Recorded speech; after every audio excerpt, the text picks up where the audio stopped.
I always say that my pretty baby is an autopsy of my family. I peeled apart layers upon layers of intergenerational and childhood trauma, family dysfunction, family secrets, addiction, and eventually found healing through Buddhism, meditation, yoga, sobriety.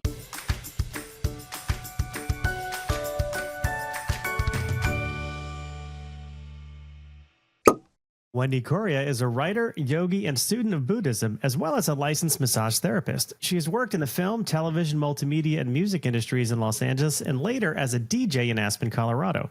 She joins me today on Uncorking a Story to talk about her life and debut memoir, My Pretty Baby. Welcome to Uncorking a Story, Wendy. So lovely to be here. Thank you for having me.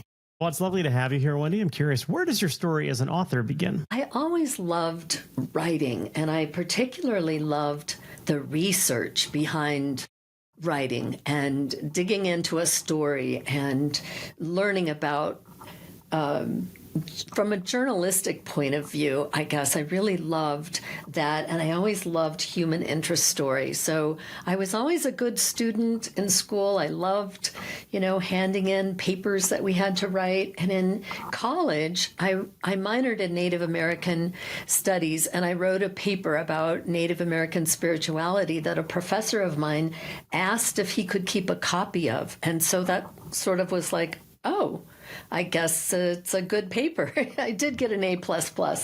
And then I dabbled in writing for a number of years. I wrote some articles for a Conscious Choice magazine in Chicago about healthy family living. And then I wrote some articles in Mothering magazine around childbirth and breastfeeding.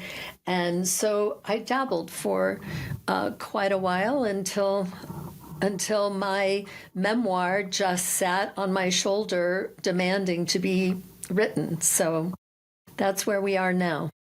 So I read, you have quite the background from massage therapy to film, television, the music industry. I know you were a DJ.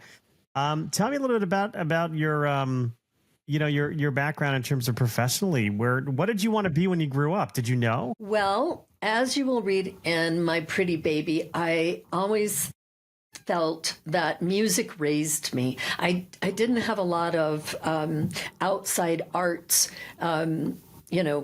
classes, but I had the radio, which was free. WLS in Chicago pretty much raised me, and Motown music, and I loved music. So I had this strong inclination that I wanted to be connected to music. Of course, I dreamed of being a singer like Dusty Springfield and Linda Ronstadt and Joni Mitchell, and later like Christine McVie of Fleetwood Mac. I loved music, and I would have loved to have been a singer like them and to use my voice to reach people. So I did always want to be connected to the music industry, and I sort of followed my instincts and eventually did get into the music industry in LA. In LA. So what was it like, the music industry in LA? Was it all you thought it would be and more, or not quite? Pretty much everything I thought it would be and more. And as you'll also read in my book, I had an opportunity to sing on the Rose Bowl stage in front of 100,000 people during the Peace Sunday concert in 1982 in June. I was working in civil disobedience and working towards getting an initiative on the California ballot for bilateral nuclear weapons freeze initiative. And we also then had this large concert, and I was backstage security and was just, led by Margot Kidder to the microphone and stood on the stage, on the Rose Bowl stage, in front of 100,000 people singing Give Peace a Chance with all of these rock stars. And it was exhilarating. And that was even before I was in the music industry, but it made me feel so close to these people who were incredible celebrities and the opportunities that they had to use their voice for very important causes. And I felt drawn to be around people like that who did use their voices to speak out for the benefit of the whole world. And so later, I was really drawn to that. And through a friend of a friend, I got a job at Triad Artists, which is now part of William Morris. And the only job that they had available was in accounting. And I knew nothing about accounting, but here I was in accounting. And one of my jobs was literally this is way back in the day. I literally would take thousands of dollars worth of checks to the bank every day before it closed at 3 p.m. I mean, just incredible. But eventually then 2 agents needed an assistant, and I moved more into what I wanted to do. And from there, I also worked at A&M Records, which is Herb Alpert and Jerry Moss. And I worked in music publishing, Almo Irving Music Publishing, which is their arm of A&M Records. And it was a fabulous time to be working at A&M. I was there for their 25th anniversary. And from there, I moved to Geffen Records, where I was an A&R assistant. And yes, when it got to the point that Slash from Guns N' Roses was sitting on my desk and blowing smoke in my face, it was everything that I thought rock and roll was about in the music industry. That's so cool. I remember being, a metalhead back in my younger years, and Geffen had a lot of those bands. I mean, I could still see it on the cassette tapes in my mind's eye, the Geffen logo. Yes. It was a fabulous record company to work for. And again, it was fabulous to be working, for David Geffen, who, in my estimation, is one of the most, he's just a musical genius. Yeah, that's so cool. That's so cool. Well, let's, we've talked to you. You mentioned the name My Pretty Baby a few times. What can you share with me and my listeners about My Pretty Baby? Well, I always say that My Pretty Baby is an autopsy of my family. I peeled apart layers upon layers of intergenerational and childhood trauma, family dysfunction, family secrets, addiction, and eventually found healing through Buddhism, meditation, yoga, sobriety. Believe it or not, I got sober in the music industry. Psychotherapy. That could not have been an easy feat. Surprisingly, let me just finish what I was saying, was that psychotherapy and Native American spirituality. And then, along the way, I had these incredible encounters with icons like Joni Mitchell and Hunter S. Thompson. And so My Pretty Baby is really about resilience and recovery and creating your own family when the one you had is broken.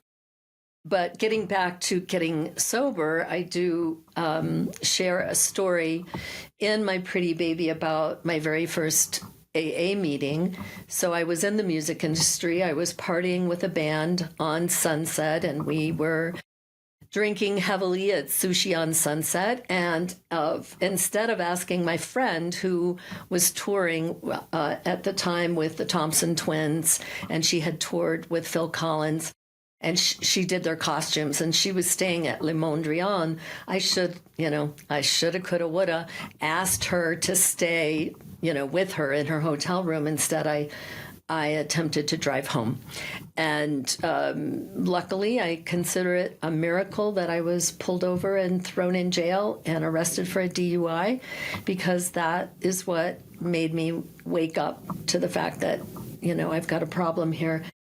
And at the time, there were a number of music industry, either musicians or, music industry adjacent AA meetings. So I found one in West LA and, walked in, and here comes this gentleman that I immediately recognized with a big smile, reaching out his hand to shake my hand and greet me. And he said, "Hello, my name is Richard." And in my head, that was exploding. I was like, your name may be Richard, but it's also Ringo. And I shook his hand, and then his lovely wife, Barbara Bach, was behind him, shook my hand. And by the way, they've been, decades sober, and it's very well known, so I'm not outing anyone's sobriety. But at that very first AA meeting, I sat there thinking, oh my gosh, if Ringo Starr can get sober, being surrounded by everything and all the time, then certainly I can get sober. But I continued to go to AA meetings because there were lots of people there who were in my same shoes and had a lot of the pressures of it being, substances being readily available. And so that was my very first AA meeting. But for people out there, don't expect at your first AA meeting, Ringo Starr is going to greet you. But it was an amazing experience for me, of course. Yeah, no doubt. I love the notion of sort of writing this memoir as a way of sort of dealing with, intergenerational trauma. Because writing, I do believe, is a powerful tool that we can use to help with things like grief, to help with things like trauma. Although it's not always easy to write down, because you have to relive some of this stuff. You've got to call it to mind, and you've got to face it. Was that your intention with My Pretty Baby, or was your intention something else? Well, many times people ask me why I wrote it, and at first, it was because I realized that my family's dysfunction and secrets had written my biography and hence my biology. And I wanted to take back the pen and take back the power to choose my own happy ending. And more than my story, it's about how millions of us, in 61% of all U.S. adults, have some kind of childhood trauma.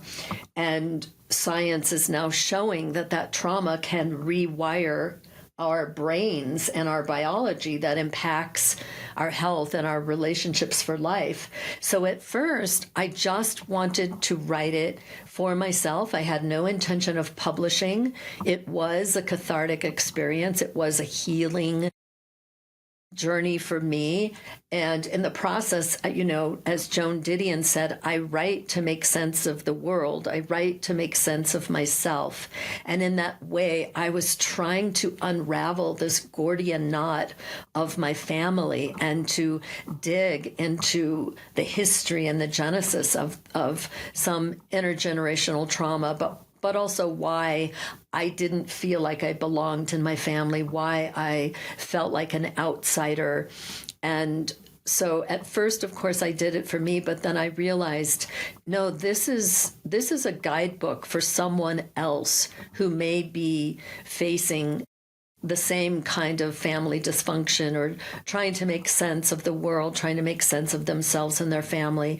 And I hope that it reaches people who just that, maybe they are just beginning to find healing. And so that's why I outline a number of the modalities over, decades of trying to heal myself that now science is saying is exactly how you can go about healing childhood trauma, and that science-based. So I'm thrilled that my intuition led me to a number of these practices that now science is backing are very effective means for healing. I mean, we many of us, struggle to get out of childhood alive, but we're all left with certain scars. We all have, and some more than others, right? Some more than others. But at some point in time, the bill comes due. You might find yourself, was it the Talking Heads song, and you may ask yourself, how did I get here? Yes. You ask yourself, how did I get here? And, you think back and, oh my gosh, unless you're really willing to take the time and doing that exploration into yourself, which takes vulnerability and it takes courage to look at, all of those things. But it also, sometimes you need a little guidance too, to uncover like some of those traumas that we have. They are so repressed that we may not consciously even know them. So did you face that as well? And did you have, any tools you use to sort of really get into the subconscious stuff? Or? Yes. And that's another story that I share in my Pretty Baby. I reflect back. Before I got into the music industry, I had studied acting, and I was studying acting in Los Angeles with a really famous teacher, Pierino Mascarino. I just love to say his name. And we were doing a Stanislavski method acting exercise on sense memory.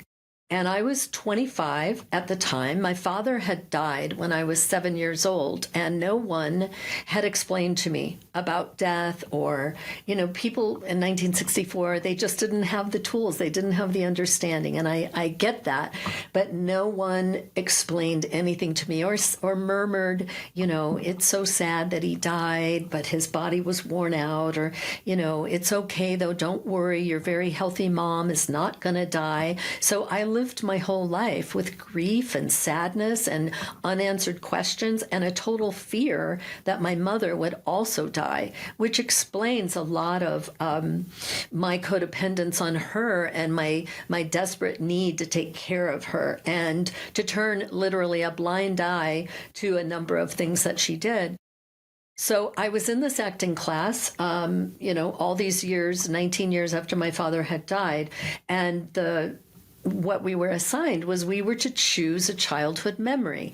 Well, I immediately thought of one of the only wonderful memories that I had of my father, following him around the backyard while he tended to his garden, his strawberry patch, and his little pear trees, and he'd water and all of that. And I was following him around, and he took one of the reddest, ripest, most beautiful strawberries from the patch, and he wiped off the dirt and he popped it in my mouth, and the sun was shining and it was beautiful, happy memory of my dad. And then we go to this beautiful lattice that was covered in honeysuckle, and he stops and he takes this big deep breath, and the honeysuckle, the smell of honeysuckle always brought this memory very vividly back to me. And so I'm to do this exercise, and it was the time of like primal screaming, and we would do this exercise on this mattress on the floor where we would flail our arms and writhe back and forth with this kind of a low guttural sound, and that was all meant to sort of like wear us down, so we let go of some of our armor and to make us more vulnerable. And then from there, you move into a chair in front of the class, in front of the teacher, and you start to describe a scene with very microscopic, detailed, using the senses. So it's the sense of sight, smell, taste, touch. And as I was describing the scene, using and describing to my classmates, my teacher then yells out at me, speak to him, Wendy. And I didn't know how to speak to my dead father. And all of these emotions were rumbling up inside of me that really didn't fit the scene of this loving, happy memory of my dad. I was like, I didn't even recognize what are these emotions that are coming up. And eventually I blurted out, I'm angry at you. And my teacher said, tell him why. Why are you angry at him? I'm angry at you for dying. I had no idea that I was angry at my dead father for dying.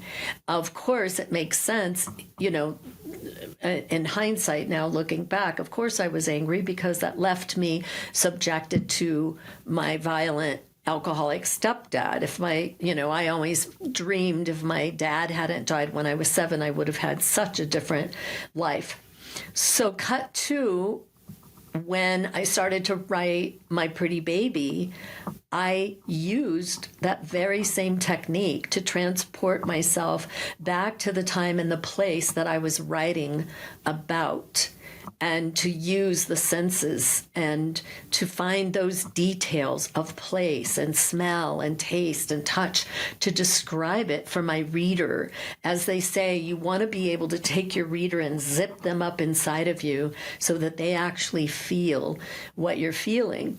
Now, mind you, reenacting a number of these scenes did in fact create periods of heaping sobs of grief and sadness and the true emotions that I had at the time. And luckily for me, at the time that I was writing the bulk of My Pretty Baby, I was in therapy, and I was working with a therapist who used a fabulous technique called EMDR, eye movement desensitization, and I was at that time being able to process a lot of the trauma.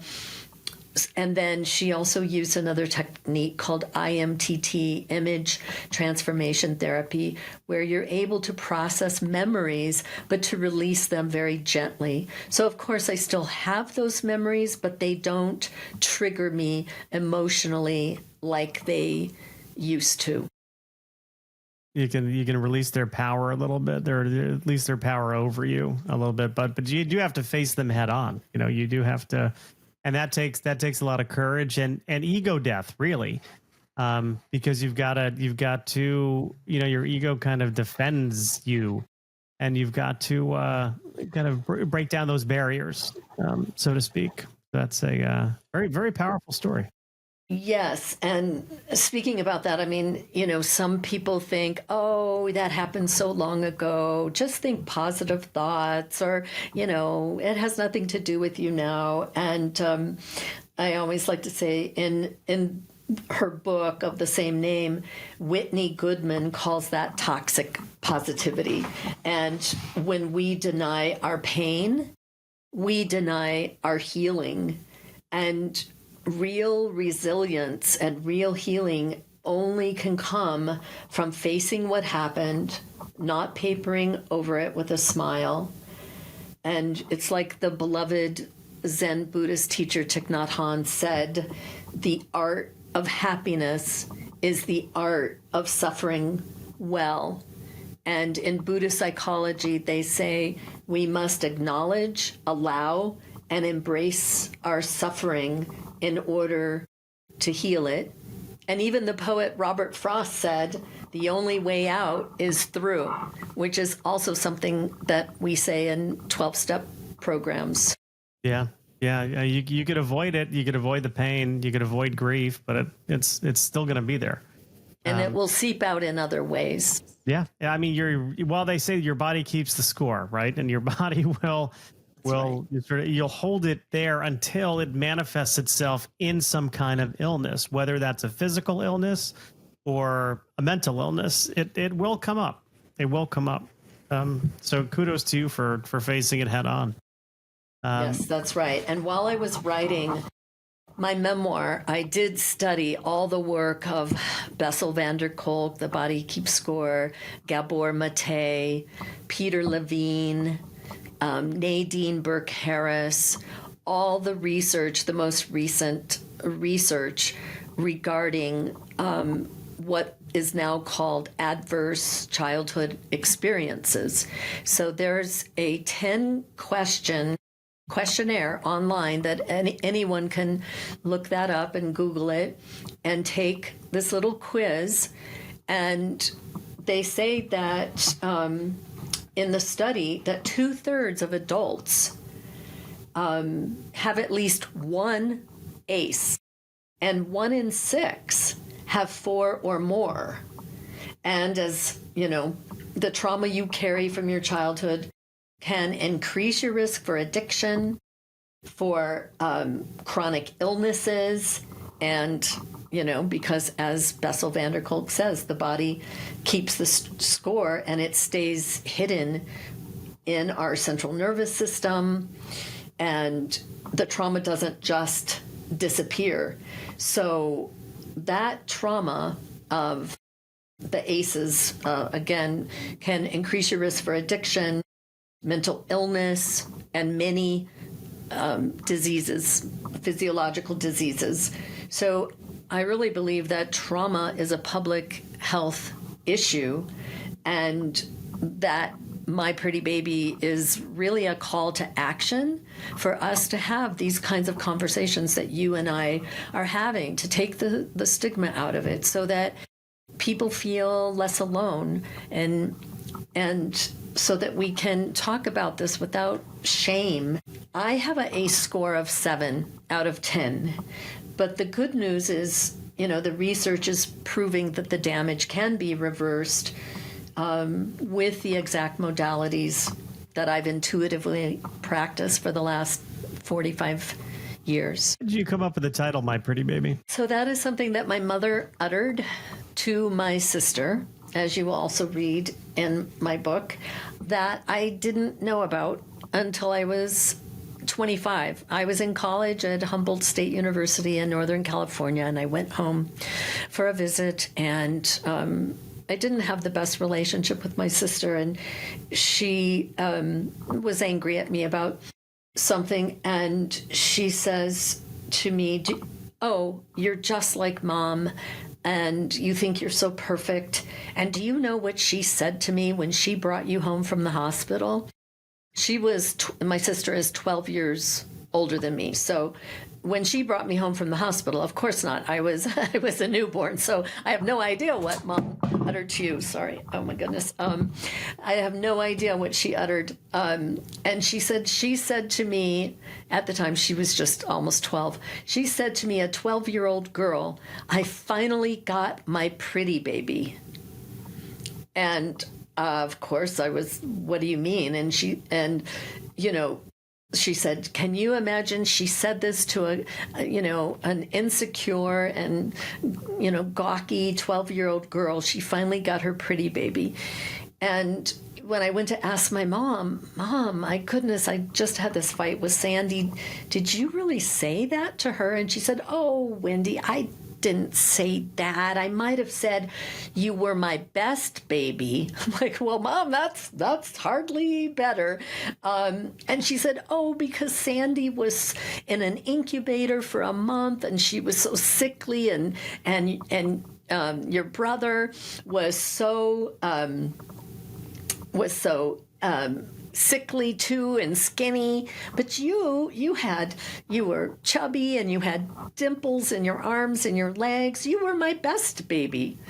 So I realized that trauma to my sister was probably from the moment I was born. That was a wedge that was created between my sister and me, and it caused a lot of trauma for her, and why I grew up feeling like she didn't like me. She was jealous of me, and she was prone to name calling. So My Pretty Baby. And the photo on the cover of my book is a photo that I only found in the last decade through the power of social media. An old neighbor that I reconnected with sent me that photo, and there weren't many pictures taken of me before I went to school, and I had to sit there and gaze at that photo of this cute little tow-headed girl who obviously cut her own hair. And so I say, I invented the mullet. I definitely invented the mullet if you look at this picture. And she is my pretty baby. I mean, she's this innocent little girl, about 4 years old, whose father will die in 3 years, and life as she knew it will drastically change. So how's your relationship with your sister now? Have you been able to heal that or repair that? No, we do not have a relationship. No. Yeah, that's sad. Yes, but as Eamon Dolan, he's has a new book out about estrangement, and he says, we need to change the paradigm and have these conversations about, saying, blood is thicker than water and family comes first, because that creates really bad situations for a lot of people who feel that they deserve to be abused because, blood is thicker than water and you've got to stick with your family no matter what. And he says we should hold our family to the same standards that we hold friends. If friends are abusive to you, you would just say, move on, and you would, cut them out. But when it comes to a family member, then we put this word on it, like estrangement. If you decide not to be friends with someone who's abusive towards you, we don't call that estrangement. This is another conversation that we need to have about having good boundaries and protecting yourself, even if it is a family member. Yeah. I mean, sometimes you've got to go no contact, and that's for your own self-preservation. Yes, 100%. And I always had a very strong sense of a survival instinct. I was, my central nervous system was on high alert, since the death of my father. And I was just in survival mode when I left home at 17 and basically fled Illinois for California and didn't look back much. Yeah. So what else would you like our listeners to know about My Pretty Baby, Wendy? Well, I would like them to know when they ask, when I talk about the ACE scores, and some people would say, well, why should people care about childhood trauma if it didn't affect them? Because I'm hearing that some people actually had wonderful childhoods. Wow. But I say because it does affect them. 61% of adults have at least one ACE. So, we could be talking about your spouse, your partner, your neighbor, your friend, your coworker, your boss. And I believe that, childhood trauma costs society billions every year in healthcare, in lost productivity, in addiction, mental illness, and incarceration. And more than that, it shapes how we parent, how we love, how we live. And I feel like My Pretty Baby isn't just my story, it's everyone's. And for those of us who are cycle breakers, I feel very strongly, especially if you have children, that's the best gift that you can give your kids, is to be the cycle breaker and to not pass on that intergenerational trauma. Very cool and very wise. I'm curious, Wendy, as we wrap up here, if we were back in your DJing days, right? And let's imagine that there's no program director telling you what to play, right? So corporate's not involved in this one. What record are you going to spin for us? I am going to spin something from Sting. Ooh, okay. All right. Are we talking Police Sting or solo Sting? Solo Sting. All right. Which album? We don't have to get the song yet. What album are you going to play? Okay, I'm drawing a blank, but I would also play Warren Zevon, Lawyers, Guns, and Money, because that's a great tune. Because that's how I met Hunter S. Thompson. He called me at 4 a.m. to ask me to play Warren Zevon, Lawyers, Guns, and Money, and I played Warren Zevon for many, many months for Hunter. And then I became Hunter's assistant as well. So that's another story out of My Pretty Baby that people will be interested in reading about, who know who Hunter S. Thompson is. Sure. And that's also how I met my husband, because he called in to request a song. So there's a lot of fun in my life and in my journey, even though I am weaving the story of trauma and intergenerational trauma. There were a lot of people that I met along the way who were wonderful to me, including Joni Mitchell, who I spent a number of times with, who reflected back to me my own self-worth, and as well as Hunter, despite his larger-than-life personality, and he was incredibly kind and generous with me. And so there's a lot of fun in my book as well. But so I hope people enjoy reading my book, and I'd love to hear from people once they have. Well, and to that end, where can people reach out to you? Where can they find you? Do you have a website? Are you active on social media? All of the above. www.Wendy, B as in boy, Correa, like ray of sunshine, CORREA.com. And on Instagram, I am Wendy B. Correa. And on Facebook, I'm just Wendy Correa. Very cool. Wendy Correa, thank you so much for stopping by Uncorking Your Story and letting me uncork yours. Thank you so much. What a pleasure to be here with you. I appreciate you giving me a voice to my pretty baby. Thank you.